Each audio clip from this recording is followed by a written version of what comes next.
சூதாட்டத்தில் தோற்ற பாண்டவர்கள் தங்கள் அனைத்து செல்வங்களையும் துரியோதனனிடம் பறிகொடுத்தார்கள்.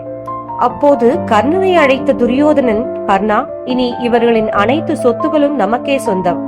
அக்னி பகவானின் பரிசாக அர்ஜுனன் பெற்ற காண்டீவ வில்லை இனி நீ எடுத்துக்கொள் என்றான். ஆனால் கர்ணனோ காண்டீவத்தை வாங்க மறுத்துவிட்டான். நான் எனது வலிமையிலும் திறமையிலும் நம்பிக்கை வைத்திருக்கிறேன். அவற்றை கொண்டு அர்ஜுனனை வெல்வேன். தேவர்களின் அருளால் கிட்டிய இந்த வில் எனக்கு தேவையில்லை என்று சொன்னான் கர்ணன்.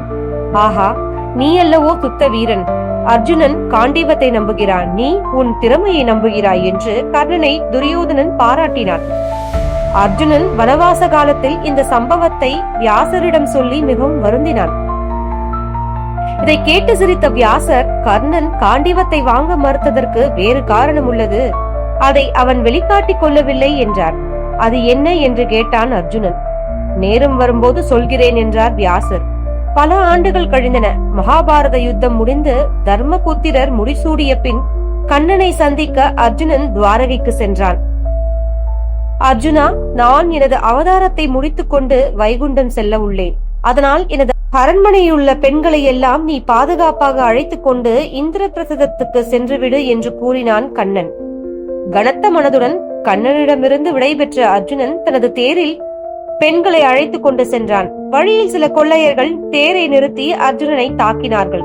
அவர்களை பதிலுக்கு தாக்குவதற்காக காண்டீவத்தை எடுக்க முற்பட்டான் அர்ஜுனன். ஆனால் அவனால் காண்டீவத்தை தூக்க முடியவில்லை. பற்பல பேரரசர்களை வீழ்த்தியவனும் யாராலும் வீழ்த்த முடியாதவன் என்று பெயர் பெற்றவனும் வில் விஜயன் என புகழ் பெற்றவனுமாகிய அர்ஜுனனை அந்த சாதாரண திருடர்கள் வீழ்த்தி விட்டார்கள். தன் வாழ்வில் முதன் முறையாக தோல்வியை சந்தித்தான் அர்ஜுனன், அதுவும் சாதாரண திருடர்களிடம். வெட்கத்தால் தலைகுனிந்த நிலையில் இந்திரபிரசதத்துக்கு நடந்தான் அர்ஜுனன். அப்போது அவன் எதிரில் வந்தார் வேத வியாசர். அர்ஜுனா, நீயும் உன் சகோதரர்களும் பூமியில் இருந்து புறப்படுவதற்கான காலம் வந்துவிட்டது. இப்போது நடந்த சம்பவம் அதை நினைவூட்ட ஏற்பட்டதே என்று கூறினார் வியாசர். கண்ணனே புறப்பட்ட பின் நாங்கள் பூமியில் இருந்து என்ன செய்ய போகிறோம்? நாங்களும் புறப்பட தயார். ஆனால் என் மனதில் பெரும் ஐயம் எழுந்துள்ளது ஐயனே. இதுவரை நான் காண்டீவத்தை பொம்மை போல கருதி அனாயாசமாக கையில் ஏந்தினேன். ஆனால் இப்போது அது மலை போல் கனமாக உள்ளது. என்னால் அதை தூக்க முடியவில்லையே, என்ன காரணம் என்று கேட்டான் அர்ஜுனன். அதற்கு வியாசர், உன்னால் இந்த காண்டீவத்தை நிச்சயமாக தூக்க முடியாது. கண்ணன் உன்னுடன் இருந்தவரை இந்த காண்டீவத்தை ஏந்துவதற்கான பலத்தை அவன் உனக்கு அளித்தான்.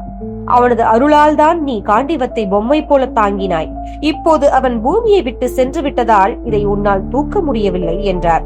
மேலும் சூதாட்டத்தில் நீ காண்டீவத்தை இழந்தபோது அதை கண்ணன் வாங்க மறுத்தானே, ஏன் தெரியுமா?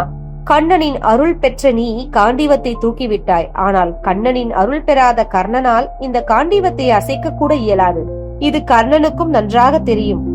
அந்த காரணத்தை வெளியே சொல்ல விரும்பாத கர்ணன் கௌரவமாக தான் சுத்த வீரன் என்றும் இந்த வில்லை நம்பி தான் இல்லை என்றும் கூறி சமாளித்து காண்டீவம் தனக்கு வேண்டாம் என்று கூறினான் என்றார் வியாசர். இதிலிருந்து பலசாலிகள் என்று போற்றப்படுபவர்களுக்கும் கூட அந்த பலத்தை திருமால் தான் வழங்குகிறார் என்பதை நாம் உணர முடிகிறது. இக்கருத்தை சத்வம் சத்வவாதம் அகம், பலசாலிகளின் பலமாக நானே இருக்கிறேன் என்று பொருள் என்று கண்ணன் கீதையில் கூறுகிறான். இத்தகைய மகாபலத்தோடு கூடியவராக திருமால் விளங்குவதால் மகாபல என்று அழைக்கப்படுகிறார். பலசாலிகளின் பலமாக நானே இருக்கிறேன் என்று கண்ணன் கீதையில் கூறுகிறான். இத்தகைய மகாபலத்தோடு கூடியவராக திருமால் விளங்குவதால் மகாபல என்று அழைக்கப்படுகிறார்.